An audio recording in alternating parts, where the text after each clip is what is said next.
What if the reason many people don't live past 82 isn't what we've always believed?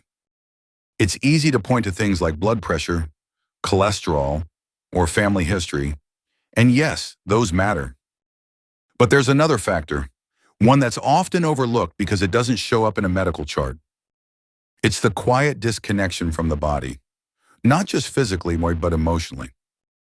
A gradual stepping away from pleasure, from touch, from the simple experience of feeling alive inside your own skin. Dr. James, a respected men's health expert with over 30 years of experience, calls it the silent epidemic. He's seen it over and over again. Seniors who begin to withdraw from their physical selves, not because they're incapable, but because of shame, outdated beliefs, or a sense that those needs no longer belong to them. This isn't about vanity or romance. It's about biology. It's about life. Because when we lose that connection to our own bodies, something deeper begins to fade. Our energy, our clarity, even our immune strength. In this video, we're going to talk about why staying in touch with your body, literally, can make a lasting difference in how long and how well you live. And why the simple act of honoring your physical self might be the most powerful form of self-care no one ever told you about. So stay with me, even if this sounds unfamiliar, uncomfortable, or unexpected. What you hear today might just change the way you look at aging, from something you have to endure to something you can embrace. The forgotten truth about aging. Many people think aging is simply about decline, losing strength, energy, or independence. But there's something else that fades more quietly. It's the sense of connection to your own body. And when that fades, everything else starts to shift. As we grow older, the world tends to see us differently. Touch becomes medical, not emotional. Conversations become focused on pills and blood tests, not joy or intimacy. Eventually, many older adults begin to believe that feeling good in their body is something they've outgrown or something they no longer deserve. But according to Dr. James, a men's health specialist with more than 30 years of experience, that belief is not just mistaken, it's harmful. He's seen again and again that one of the most important indicators of long-term health is how connected someone stays to their physical self. Not just in terms of strength or flexibility, but in their ability to feel pleasure, comfort, and warmth within their own body. He calls it a silent epidemic, this quiet withdrawal from sensation and closeness. And it doesn't just affect emotions, it affects biology. When people lose that connection, their mood tends to drop, their immune system weakens, and their sleep becomes disrupted. The body doesn't just want movement, it craves attention, kindness, and gentle stimulation to stay alive and well. Take Harold, for example. He's 71, lives alone, still sharp and independent. But over the years, he stopped doing little things that used to make him feel good. No more dancing while cooking, no more warm baths, no more quiet moments appreciating how his body feels. It wasn't a decision he made, it just faded, slowly, without much notice. And with it, something else faded too, his sense of self. He started feeling more isolated, more tired, less joyful. His health checks looked fine, but inside he felt like a dimmer version of who he used to be. Dr. James says this is more common than people realize. When someone stops treating their body as a source of comfort and connection, their spirit begins to withdraw as well. And without that inner spark, it's harder to stay well, physically, mentally, and emotionally. So let me ask you this. When was the last time you felt truly present in your own body? Not just moving through your day, but really feeling it, enjoying it, appreciating it. Aging doesn't mean you have to disconnect. In fact, staying connected might be one of the most important things you can do right now. And when that connection fades, the consequences aren't just emotional. They begin to show up inside the body in ways many people never expect. 2. The hidden consequences of disconnect. When people think of pleasure or intimacy, They often picture something emotional or even indulgent. But for the aging body, these experiences are deeply biological. They aren't just nice to have. Surface, the Frevkina.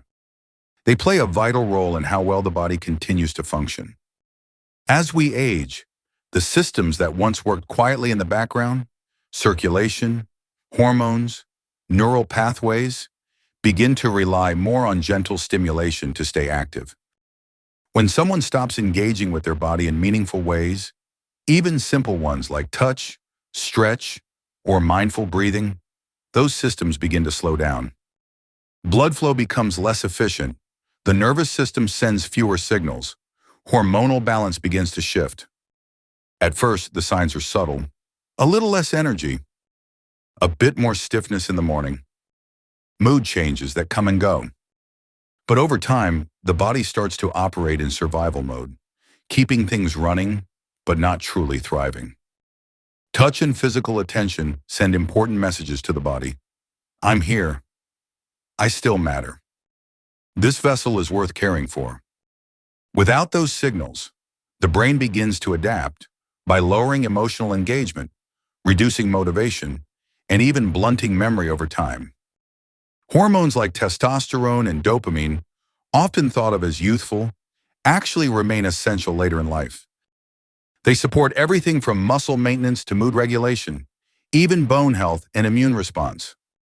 When the body stops receiving positive sensory input, those hormone levels drop more quickly, accelerating both mental and physical aging. Sleep is also affected. Without healthy stimulation during the day, the nervous system becomes dysregulated. This makes it harder to wind down at night, harder to enter deep sleep, and harder to feel truly rested by morning. The result is a cycle that feeds itself. Less touch, less rest, less vitality, again and again. You might be surprised how often this disconnection goes unnoticed. It doesn't come from pain or illness. It comes from forgetting that your body still wants to be felt, still wants to be part of your life, not just carried through it. So if you're still watching, and this part has resonated with you, let me know by typing number 3 in the comments. Your voice matters here. And your support helps us create more content like this for others who may be walking the same quiet path. And if you haven't subscribed yet, consider joining us. This is a space where growing older means growing wiser, not disappearing. And now that we understand the physical risks of losing touch with our bodies, it's time to talk about something most people never expect to hear after 60. A topic often whispered about or avoided altogether, yet one that may hold the most healing power of all. 3. Why masturbation after 60 is a healing act. This may be one of the most unexpected things you'll hear in a video about aging. But once you understand the science behind it and the emotional impact it carries, it might just change the way you care for yourself. Masturbation, especially after 60, is not a sign of desperation or something shameful. It's a biological act of self-recognition, a physical way to say, I still matter. My body is still here. I am still alive. For many older adults, especially those who live alone or have lost a partner, touch becomes rare. Days or even weeks can pass without any real skin-to-skin contact. And slowly, the nervous system begins to forget what connection feels like. But when you engage in self-touch, without guilt or judgment, something remarkable happens. Blood flow increases to the heart, brain, and muscles. Endorphins are released. The body feels safe, present, and engaged again. Studies have shown that regular masturbation in older adults is linked to improved cardiovascular health, better sleep, and stronger immune response. In men, it encourages the natural production of testosterone, which supports bone density, muscle strength, and libido. In women, it helps maintain vaginal health, pelvic floor strength, and hormonal balance. But beyond the biological benefits, something more subtle and powerful occurs. You begin to repair your relationship with your own body. You begin to remember that pleasure isn't about performance, it's about presence. It's not about who's watching. It's about how you feel and what your body still wants to share with you. And yet, as this topic is surrounded by decades of shame, many people were raised to believe that this act is sinful, selfish, or immature. Especially in older age, the idea of touching oneself can feel strange or even sad. But the truth is the opposite. It is not sad to care for your body. It is sad to believe you no longer deserve to. Think of it like stretching, or taking a walk, or sipping tea on a quiet morning. You do it to feel better. You do it to stay in touch with yourself, with your breath, with life. And there's no right or wrong way. Some people begin with simple moments, placing a hand on the chest while breathing deeply, gently massaging the arms, or warming the belly with touch. Others may choose to explore more intentionally, noticing how their body responds without any pressure or expectation. It's not about the outcome. It's about the act of listening. The act of remembering that you are still worthy of pleasure, comfort, and closeness. So if this feels new to you, or even uncomfortable, that's okay. Start small, start slow. Even one mindful moment a day is a step toward reconnection. And if you've spent years believing this part of you should be silent, maybe it's time to let it speak again. Not loudly, not for anyone else, just for you. Because healing isn't always dramatic. Sometimes it begins in the quietest moments, when you say to yourself, I still belong here. I'm still home. 4. 3 dangerous myths older adults believe. Even with all the science and stories, many older adults still carry quiet beliefs that hold them back. They don't speak them out loud, but those thoughts are there, quietly shaping what they allow themselves to feel and what they quietly deny. Let's talk about 3 of the most common myths, not to shame them, but to gently untangle them. Because these myths are not just untrue, they're harmful. The first myth, I'm too old to need pleasure. This belief is powerful because it sounds like acceptance. But it's actually a resignation. Pleasure isn't a phase we grow out of. It's a function of being human. Your skin still responds. Your nervous system still lights up when touched. Your heart still wants softness. Your brain still reacts to closeness and joy. Age changes how pleasure feels, but it doesn't erase the need. In fact, the need often grows. As other parts of life quiet down, children grow, careers end, routines slowed. What remains is the body and the chance to be with it, not just survive in it. The second myth, touching myself is shameful. This one runs deep. Many of us were raised with silence around this topic, or worse, judgment. But caring for your own body is not something to hide. It's something to honor. Self-touch isn't selfish. It's not strange. It's one of the few things in life that is both completely private and deeply healing. It's a moment where you don't need permission. You don't need to explain. You just need to feel. And what you feel may surprise you. Warmth, comfort, maybe even grief for all the years you didn't know you were allowed. The third myth, sexuality doesn't matter to my health.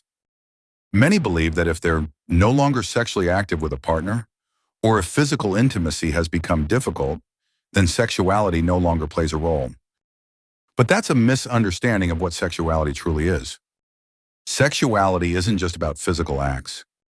It's about connection, confidence, hormonal balance, sleep, even digestion. It's a complex system of energy and attention, one that influences the immune system, the cardiovascular system, and the mind. When ignored, these systems shrink. When gently nourished, they come alive again, often in small, beautiful ways. These myths were built over decades, by culture, by silence, by fear. And they won't disappear overnight, but the truth is gentle, and it's waiting. You are not too old. You are not broken. And you have nothing to be ashamed of. When we let go of the myths, something tender opens up, not just in the body, but in the heart. And that's where real healing begins. In the next section, we'll walk through a practical method, 5 simple steps to begin rebuilding that connection. No pressure, no rules, just a gentle invitation to come home to yourself. 5. The 5-step reconnection method by Dr. James. After their conversation, Dr. James didn't offer Robert a long list of instructions or treatments. Instead, he gave him a small card with 5 gentle steps. It wasn't complicated. There were no expectations or rules, just an invitation to come back into his body with care, patience, and presence. That night, Robert sat quietly in his bedroom. He looked at the card again, uncertain but curious. He decided to give it a try, not because he felt ready, but because something inside him was asking for it. Step 1. Create a calm, comfortable space. Dr. James had said, your space should feel like it's just for you, not for anyone else's eyes or judgment. So Robert turned off the TV, dimmed the lights, and sat somewhere quiet. He adjusted the room to a temperature that felt pleasant. No music, no distractions, just stillness. It didn't feel dramatic, but it felt intentional. And that alone was something new. Step 2. Take slow, steady breaths to relax your body. He began with a deep breath in through his nose and let it out slowly through his mouth. Again and again. With each breath, his shoulders dropped a little. His chest loosened. His hands were unclenched. His mind began to quiet down. He wasn't trying to force anything, just making space to feel what was there. And what was there was more soft than he expected. Step 3. Gently reconnect with overlooked areas. Robert placed one hand on his belly and the other on his chest. He hadn't done that in years, not since his wife passed. These places weren't painful, but they had been forgotten. As he touched them, he noticed warmth, breath, and a quiet sense of return. Dr. James had explained that this wasn't about doing something right. It was about offering attention to places the mind had long ignored. And in that attention, the body began to soften. Step 4. Stimulate with intention, not urgency. This part was new for Robert. He had always associated touch with a goal, something to reach, something to achieve. But now the goal was simply to feel. He moved gently, slowly. He noticed how his skin responded, how his breath shifted, how his body spoke back in subtle ways. It wasn't about arousal, it was about presence. For once, he didn't feel pressure to perform, only permission to be. Step 5. End with a moment of gratitude. When the practice was complete, Robert sat still. He placed one hand over his heart, eyes closed. There were no fireworks, no sudden revelations. But there was a sense of peace, a quiet thank you, not just to his body, but to himself. Dr. James had told him, it's not about what you feel, it's about allowing yourself to feel it all. That idea stayed with him. Robert didn't follow the routine every single day, but he returned to it when he felt tense, distant, or disconnected. And each time it reminded him that aging doesn't mean disappearing from yourself. It simply means learning to return with more tenderness than before. Next, we'll look at what often gets in the way of this reconnection and how to gently move through those common barriers with patience and kindness. 6. What gets in the way and how to gently move past it. Even with the best intentions, the path back to your body isn't always smooth. It's not just about what to do, but about what might quietly hold you back. Robert discovered this the second week he tried the practice. The first few days felt calm, even comforting. But then, something shifted. Doubt crept in. Old thoughts resurfaced. He began to wonder, am I doing this right? Shouldn't I feel more? Maybe I waited too long. These thoughts didn't mean he failed. They were simply part of the process. One of the first barriers is expectation. Many people start this journey hoping to feel like they once did, energized, excited, or deeply moved. But bodies change. Sensations evolve. What you feel now may be softer, slower, or smaller than before. That doesn't mean it's broken.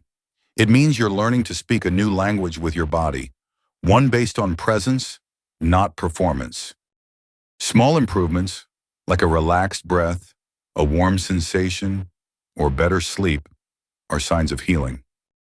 They may be quiet, but they're real. Another challenge is consistency. Like any kind of healing, this work needs gentle repetition. Not every day, not perfectly, but often enough that the body begins to remember. Think of it like watering a plant. You don't flood it all at once. You give it small care, over time, until something new begins to grow. Shame is perhaps the most powerful barrier of all. Years of silence, judgment, or cultural conditioning can create deep resistance. It may feel awkward to touch yourself with care. It may even feel wrong. But that feeling doesn't mean you shouldn't do it. It simply means this part of you has been left alone for too long. The solution is not to push harder, it slows down. To say gently, I hear you, and we're safe now. Robert didn't try to fight the discomfort. He acknowledged it, breathed through it, and came back the next day with a softer hand and a quieter mind. That patience, more than anything, helped him move forward. The truth is, you don't need to be perfect. You don't need to achieve anything at all. You just need to show up with honesty and a little bit of care. Because every time you return to your body, even for a moment, you're rewriting the story you've been told about aging and what you're still allowed to feel. In the final section, we'll come back to the heart of it all. Why aging doesn't mean giving up, and how the smallest act of reconnection can become a powerful beginning. Final thought. So much of aging is framed as an ending.